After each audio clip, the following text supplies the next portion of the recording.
حضرت یوسف علیہ السلام مصر کے بازار میں فروخت ہو جاتے ہیں۔ ہر آدمی کوشش کرتا ہے کہ اس خوبصورت بچے کو میں خرید لوں۔ کرتے کرتے ایک ایسی خاتون کا بھی تاریخ میں ذکر ملتا ہے کہ جس کے پاس مال نہیں تھا تو چند چیزیں لے کے وہ بھی حاضر ہو گئی۔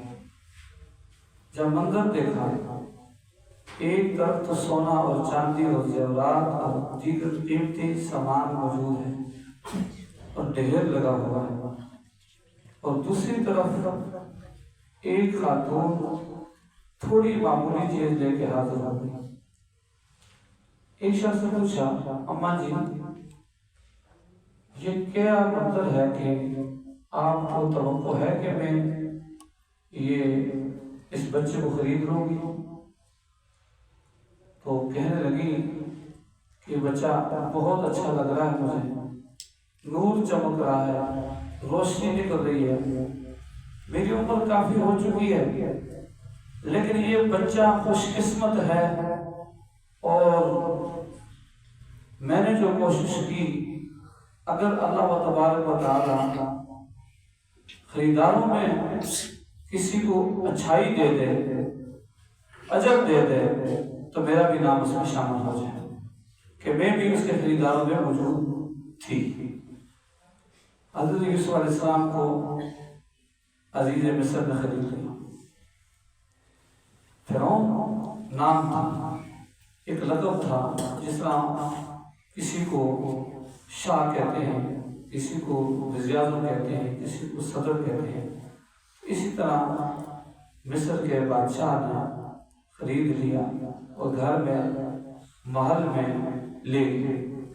اور دیکھنے کے بعد دیکھا کتنا خوبصورت بچہ ہم لے کے آئے ہیں۔ دونوں میاں بیوی نے کہا کہ ہم بہت ہی آج خوشی ہیں، ہماری اولاد نہیں ہے، تو لہٰذا ہمارے گھر میں اتنا خوبصورت بچہ موجود ہے، یہ آخر میں ہمارا سہارا بنے گا۔ کرتے کرتے ایسا ہوا کہ عزیز مصر حضرت یوسف علیہ السلام کا بڑا خیال کرنے لگے،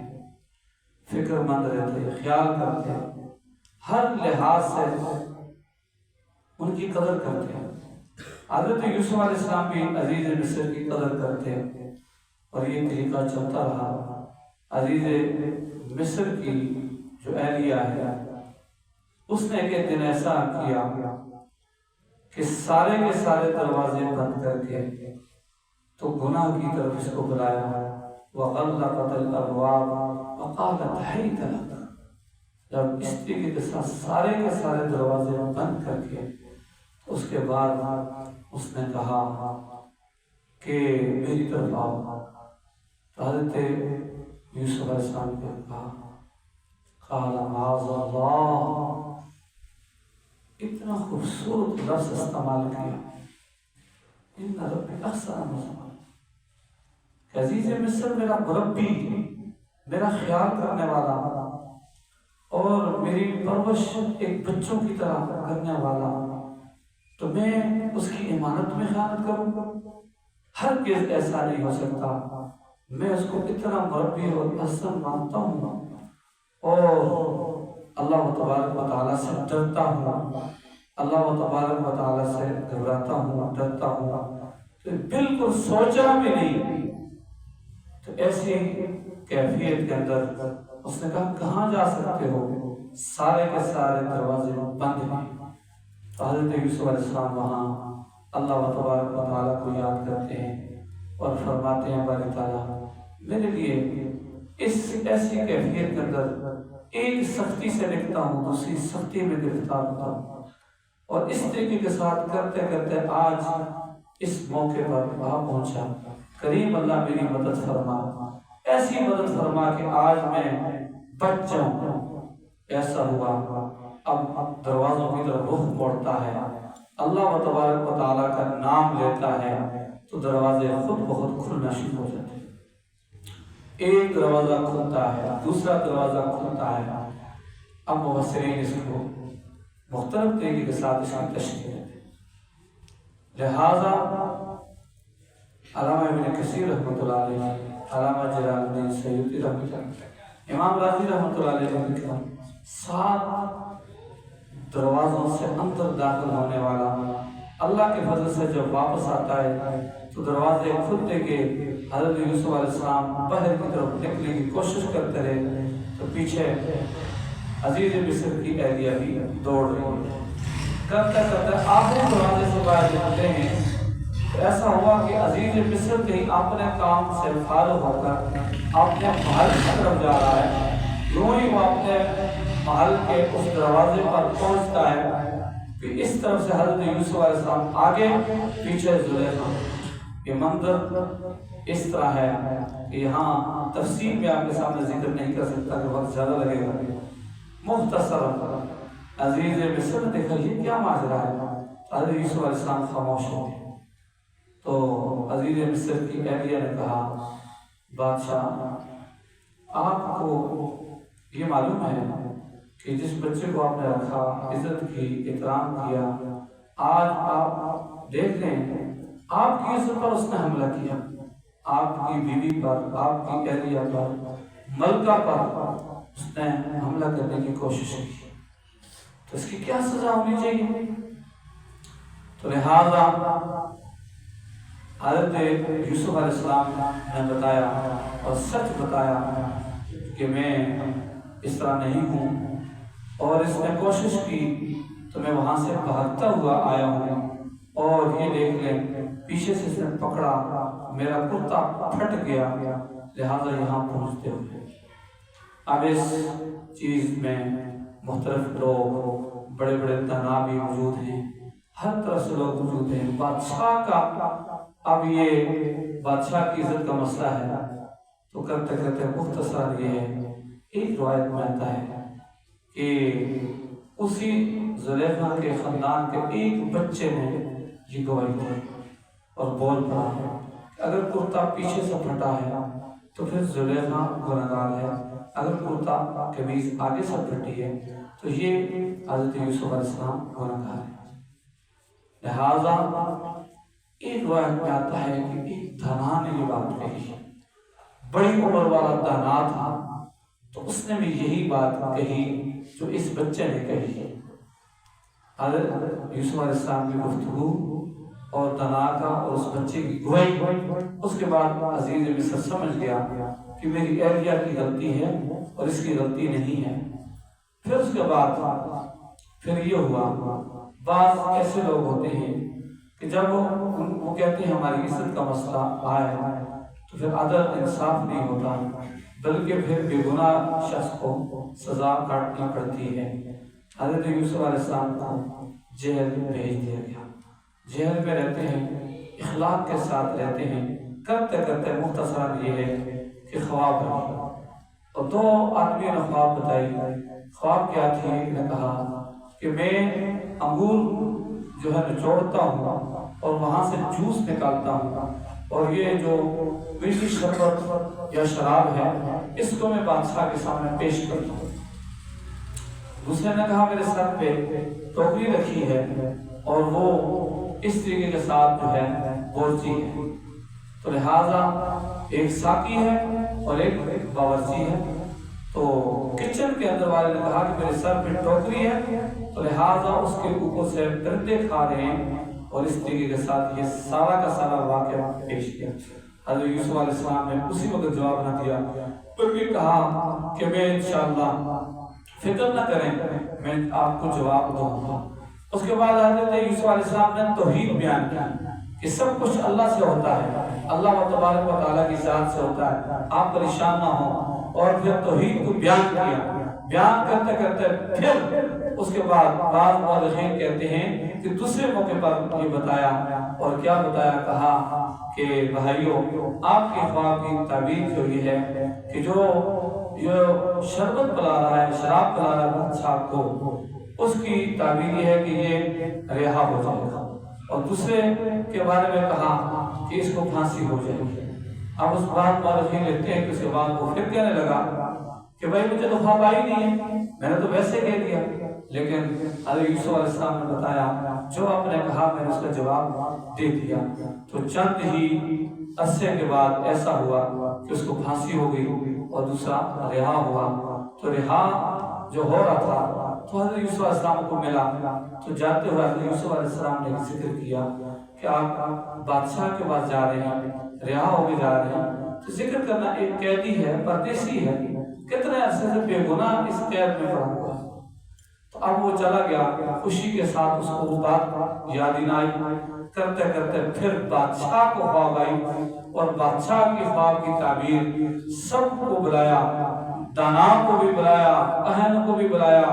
اور دیگر جو اس طرح کے لوگ ہوتے ہیں ان کو بلایا، تو کوئی بھی جواب نہ دے سکا، تو بادشاہ مطمئن نہ ہو سکا۔ آخر یہ بات اس تک پہنچی، ساقی تک پہنچی، تو اس کو وہی بات یاد آئی کہ بات تو یہ ہے کہ میں اس کو عرض کر سکتا ہوں، لیکن اس شخص نے قیدی نے تو یہ بھی کہا تھا کہ میرا ذکر کرنا تو میں تو بھول گیا ہوں۔ اب اس کے بعد بادشاہ سے یہ کہتا ہے کہ مجھے اجازت دیجیے، تو ایک آدمی قید ہے اس کے پاس میں جاتا ہوں اور وہ خواب کی تعبیر بتائے گا۔ بادشاہ نے کہا چلے آپ جائیے۔ تو اس طریقے کے ساتھ یہ جو ہے ساتھی جیل میں پہنچتا ہے اور یہ ساری کی ساری بات بتاتا ہے۔ تو حضرت یوسف علیہ السلام نے گلہ نہیں کیا، شکوہ نہیں کیا، میرے بھائی آپ یہاں سے گئے تو لہٰذا آپ بھول گئے، میں نے آپ کو کچھ کہا تھا، کچھ بھی نہ کہا، اور اس کے ساتھ عزت احترام کے ساتھ اس کو خواب کی تعبیر بتائی کہ جو آپ بتا رہے ہیں اس کا مختصراً جواب یہ ہے کہ 7 سال ایسے ہوں گے کہ اس پوری سرزمین کے اوپر فصل ہوگا اور بافر مقدار میں ہوگا، اچھی مقدار میں ہوگا۔ اور اس کے بعد پھر کہا کہ پھر ایسا وقت آئے گا، 7 سال قحط آئے گا، لوگ پریشان ہوں گے، اور یہ ساری کی ساری باتیں انہوں نے بتا دی۔ تو جا کے بادشاہ کو کہا کہ اس کو لے کے آؤ۔ حضرت یوسف علیہ السلام یہ ساقی بات رکھے کہ پھر گیا بادشاہ کے پاس، تو بادشاہ نے کہا کہ بھائی اس کو لے کے آؤ۔ یہ پھر آیا اور آنے کے ساتھ ہی حضرت یوسف علیہ السلام کو کہا کہ بادشاہ آپ کو بلاتا ہے، عزت احترام کے ساتھ آپ آئیے۔ حضرت یوسف علیہ السلام فرمایا نا میں قیدی ہوں، مجھے پہلے یہ بتائیے کہ مصر کی جو عورتیں تھیں انہوں نے کیا کہا میرے بارے میں۔ تو اس سے پہلے ایسے واقعات گزرے ہیں کہ اس طرح زلیخا کے بارے میں بھی عورتیں تانا دیتی تھی کہ آپ کا یہ غلام ہے اور آپ جو ہے اس کے ساتھ جو ہے اس طریقے کے ساتھ پیار کر رہی ہو، یہ تو اچھی بات نہیں۔ کرتے کرتے کرتے ایسا وقت آیا وقال نسوة في المدينة تراود فتحها عن نفسها، ایک دن ایسا کیا کہ اس عورتوں کی دعوت کی، تو دعوت جب کی تو دعوت کرنے کے ساتھ ہی سیب اور دیگر فروٹ سامنے رکھا اور چھریاں ہاتھ میں دے دی۔ اب جب چھریاں دی تو یوسف علیہ السلام کو کہا آپ آئیے، یہ دسترخوان لگا ہوا ہے، دائیں بائیں خواتین بیٹھی، وَقَطَّعْنَا أَيْدِيَهُنَّ وَقُلْنَا حَاشَ لِلَّهِ مَا هَٰذَا بَشَرٌ إِنْ هَٰذَا إِلَّا مَلَكٌ كَرِيمٌ۔ کیا دیکھتی ہیں حضرت یوسف علیہ السلام کی طرف نظر دیکھی تو اس کے بعد اپنے ہوش بھول گئی اور کیا کرتی ہیں اپنے ہاتھ کاٹ دیتی ہیں، بجائے فروٹ کاٹ دینے کے، تو لہٰذا یہ منظر دیکھا تو کیا ہوا؟ حضرت زلیخا پوچھتی ہیں آپ کے ہاتھ میں نے فروٹ دیے تھے تو آپ نے وَقَطَّعْنَا أَيْدِيَهُنَّ، آپ نے تو اپنے ہاتھ کاٹ دیے، یہ کیا ہوا؟ تو پھر اس کے بعد حاشا للہ ما ھذا بشرا، یہ بشر نہیں ہو سکتا، بلکہ ان ھذا الا ملک کریم، یہ تو کوئی فرشتہ ہے۔ تو زلیخا نے کہا میں نے کہا نہیں تھا، آپ تانا کرتی تھی کہ آپ کیا کس سے پیار کر رہی ہو، تو آج تو آپ کے سامنے یہ منظر آیا تو آپ بھول گئی ہو، آپ کے ہاتھوں سے دیکھو، ہاتھوں سے خون آ رہا۔ تو اس کے بعد یہ ہوا کہ یوسف علیہ السلام نے کہا کہ بادشاہ سے یہ کہیے کہ سب سے پہلے یہ مجھے بتائیے کہ میں گناہگار ہوں، عورتوں نے مجھ پر جو الزام لگائے تھے وہ درست تھے یا میں بے گناہ ہوں یا گناہگار ہوں۔ اب بادشاہ کے پاس یہ بات پہنچتی ہے تو یوسف علیہ السلام کا بتایا کہ وہ تو کہتا میں باہر نہیں نکلتا جب تک مجھے بتایا نہ جائے۔ اب یہ منظر یہاں میں اور مختصر کرتا ہوں کہ آپ جو ہے نا آپ کو زیادہ آپ کا وقت نہیں دوں گا۔ تو کیا ہوا، ایک مرض لکھتے ہیں کہ یہ ساری کی ساری خواتین وہاں جیل کے دروازے پر پہنچ گئی اور بادشاہ نے کہا سب جاؤ وہاں، جن کی دعوتیں کی تھی وہ بھی، جو تانا دیتی تھی وہ بھی، جو دیکھنے والی وہ بھی، زلیخا کی سہیلیاں زلیخا سمیت سب کی سب، اور بعض بات لیتے ہیں کہ بادشاہ بھی چلا گیا اور وہاں پہنچے تو سب سے پہلے حضرت یوسف علیہ السلام نے نام نہ لیا کہ زلیخا آپ نے کیا کہا تھا، اس کی وہاں بھی قدر کی، لہٰذا یہ کہا کہ میں خواتین سے پوچھتا ہوں۔ تو جب اس کے بعد خواتین نے کہا کہ ہمارا قصور ہے آپ کا قصور نہیں ہے، تو وہاں پھر اس کے بعد جو ہے زلیخا خود بھی کہتی ہے کہ نہ یہ میرا قصور ہے کہ میں نے اس کو اپنی طرف مائل کیا تھا، تو اس کا کوئی قصور نہیں، اور کہا میں معافی مانگتی ہوں آپ کا کوئی قصور نہیں ہے۔ تو اس کے بعد حضرت یوسف علیہ السلام نے عزیز مصر کو کہا کہ یہ بات اس لیے میں نے کہی کہ آپ نے میرا خیال کیا، میری عزت کی، تو لہٰذا میں بتانا چاہ رہا تھا کہ میں نے خیانت نہیں کی، ٹھیک ہے۔ تو قرآن مجید نے یہ بھی ذکر کیا، اور حضرت یوسف علیہ السلام کا یہ واقعہ پھر عزیز مصر اس کو لے جاتے ہیں، اور وہاں کہا کہ یہ سارا کا سارا خواب جو ہے اس میں آپ میرے محبت بنے، میرے بشیر بنے، لہذا بتائیں کہ میں کیا کر سکتا ہوں اس مخلوق کے لیے کہ قحط آئے گا۔ تو حضرت یوسف علیہ السلام نے پھر بتایا، اس نے کہا نہیں مجھے پہلے بتائیں آپ کوئی عہدہ لیں۔ تو اس کے بعد حضرت یوسف علیہ السلام نے فرمایا کہ علی خزائن الارض انی حفیظ علیم، جو زمین کے خزانوں کا امتیاز جس طرح اس دور میں کہتے ہیں وزیر خزانہ، تو سب سے پہلے وہاں حضرت یوسف علیہ السلام کو یہ وزارت دی، وزارت خزانہ دی گئی۔ حضرت یوسف علیہ السلام نے بتایا کہ اس طریقے کے ساتھ اب کرنا یہ ہے کہ وافر مقدار میں کھیتی باڑی کا کام کرنا ہے، فصل اگانی ہے، اس کی کوشش کرنی کہ تاکہ غلہ زیادہ سے زیادہ ہو۔ اس طریقے کے ساتھ پورے ملک کا جو سسٹم تھا حضرت یوسف علیہ السلام نے بہتر طریقے کے ساتھ چلایا، اور 7 سال کے اندر وافر مقدار میں غلہ موجود ہوا، اور اس کے بعد جب قحط آیا تو الحمدللہ اسی طریقے کے ساتھ دوسرے لوگ دوسرے ملکوں سے بھی مصر کی طرف آنا شروع ہو گئے، اور آ کر کہنے لگے ہمیں غلہ دیجیے، ہمارے ملک میں قحط ہے۔ اسی اثناء کے اندر یہ واقعہ بھی آتا ہے کہ حضرت یعقوب علیہ السلام اپنے بچوں کو بھیجتے ہیں جاؤ مصر کی طرف جاؤ، اور لمبا واقعہ ہے، ایک دفعہ وہ آئے، پھر اسی طریقے کے ساتھ دوسرے موقع پر آئے، تو کرتے کرتے حضرت یوسف علیہ السلام پہچان گئے اپنے بھائیوں کو، اور اسی طریقے کے ساتھ ان کو غلہ دیا، سب کچھ دینے کے ساتھ یہ کیا، اپنے ملازموں کو کہا کہ ان کو غلہ دے دو، اور دینے کے ساتھ ہی کہا، انہوں نے کہا ہمارا ایک اور بھائی بھی ہے اس کا بھی غلہ ہمیں دے دیں۔ حضرت یوسف علیہ السلام نے فرمایا کہ قانون یہ ہے کہ تم اس بھائی کو بھی لے کے آؤ، اس کا بھی حصہ دوں گا، اگر تم آئندہ نہ لا سکے تو میں سمجھوں گا کہ آپ کا بھائی نہیں تھا، آپ نے جھوٹ بولا ہے، تو لہٰذا آپ کی یہ سزا بھی ہوگی۔ تو اسی طریقے کے ساتھ غلہ جب دیتے ہیں تو جو وہ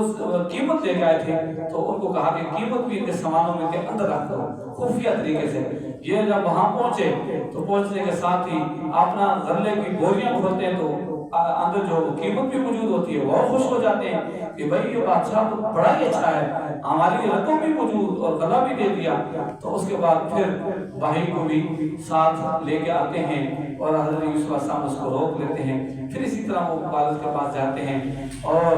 پھر والد نے کہا کہ اچھا نہیں کیا، پھر والد جو خط لکھتے ہیں، یہاں آپ کو یہ ذکر کرتا ہوں، حضرت یعقوب علیہ السلام نے خط لکھتے ہیں، اور خط کیا ہے؟ خط کے اندر کہتے ہیں کہ میں یعقوب، میرے والد کا نام حضرت اسحاق، میرے دادا کا نام حضرت ابراہیم علیہ السلام۔ خط کے اندر ایسے لفظ لکھتے ہیں کہ میں حضرت ابراہیم علیہ السلام کا ہوتا ہوں، ابراہیم علیہ السلام پر بھی آزمائش ہے، میرے والد گرامی حضرت اسحاق علیہ السلام پر بھی آزمائش ہے، اور اس کے بعد کہتا ہے کہ میرے اوپر بھی آزمائش ہے کہ میرا ایک بچہ تھا جس کا نام یوسف تھا۔ قرآن مجید یہاں کیا کہتا ہے؟ یہاں دل پھٹتا ہے، کیا فرمایا میرا ایک بچہ تھا اور وہ بچہ مجھ سے غائب ہو گیا، اور اسی طریقے کے ساتھ غائب ہونے کے بعد میں اس سے پیار کرتا تھا، اور اس پیار کی کیا کیفیت کہ میری بینائی بھی چلے گی رو رو کے۔ لہٰذا ہم انبیاء کی اولاد ہیں، ہم چور نہیں ہیں، نہ میں چور نہ میرے بچے چور، نہیں چور ہو سکتے، لہٰذا ہم انبیاء علیہ السلام کی اولاد ہیں، ابراہیم خلیل اللہ کی اولاد، اسحاق کی اولاد، اور میرا نام حضرت یعقوب ہے۔ اس خط کے اندر جس وقت حضرت یوسف علیہ السلام اس خط کو پڑھتے ہیں رو جاتے ہیں، اتنے روتے ہیں کہ بھائیوں نے دیکھے آنسو نکل گئے بادشاہ کے، تو وہ دوسری طرف مڑ گئے، حضرت یوسف علیہ السلام دوسری طرف مڑ گئے اور اسی طرح روتے رہے۔ اب حضرت یوسف علیہ السلام کا یہ ذکر تفصیل کے ساتھ اور بھی موجود ہے، لیکن یہ وقت مختصر ہے کہ حضرت یوسف علیہ السلام نے اس خط کو پڑھا، کس طرح اپنے آپ کو سنبھالا،